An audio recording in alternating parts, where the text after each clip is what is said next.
अस्सलामुअलैकुम वरहमतुल्लाहि ताला वबरकातुहू। कैसे हैं दोस्तों, उम्मीद है आप सब खैरियत से होंगे। तो एक ऐसा नुस्खा लेकर के आया हूं जो गुर्दा व मसाना के पथरियों को पेशाब के रास्ते से खारिज करता है। गुर्दा व मसाना में कमज़ोरी की वजह से पैदाशुदा पथरियों को पेशाब के रास्ते से खारिज कर देता है। इसके अलावा पेशाब में जलन हो उसके लिए बहुत फ़ायदेमंद है। या जिनको तख्तीरुल बौल यानी पेशाब के कतरा टपकने का बीमारी हो उसके लिए भी बहुत ज़बरदस्त है। असरुत्तिम्स यानी जिन औरतों को हैज़ तकलीफ़ से आता हो, हैज़ आने में तकलीफ़ हो, उनके लिए भी बहुत ज़्यादा ख़ास है।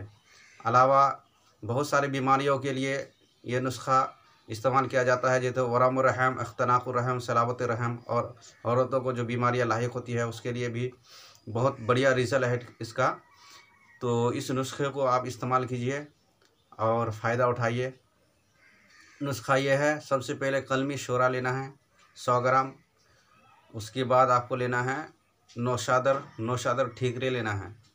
तो नौशादर ठीकरे लेना है आपको 50 ग्राम। उसके बाद जौ खार लेना है, जौ खार इंद्रा जौ भी बोला जाता है, तो जौ खार लेना है 50 ग्राम। उसके बाद लेना है काफूर लेना है 10 ग्राम। फिर सुहागा ले लेना है 50 ग्राम। उसके बाद सुहागा ले लेना है 50 ग्राम। उसके बाद लेना है आपको संग यहूद, संग माना पत्थर, संग यहूद लेना है आपको 50 ग्राम। उसके बाद लेना है पोस्ट रीठे का छिलका, ये लेना है 10 अदद। तो आपको क्या करना है, सुहागा को बिरिया कर लेना है। बिरिया करने के बाद काफूर के अलावा तमाम अद्विया को बारीक पीसकर पाउडर बना ले और उसको थोड़ा हल्का सा भून ले। उसके बाद काफूर को पीसकर उसमें मिला लें। जब ये पाउडर तैयार हो जाए तो समझ लीजिए आपका दवा तैयार है।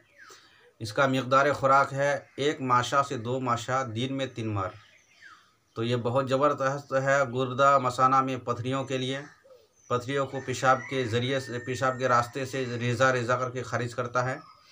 तो इस नुस्खे को इस्तेमाल करें, फ़ायदा उठाइए।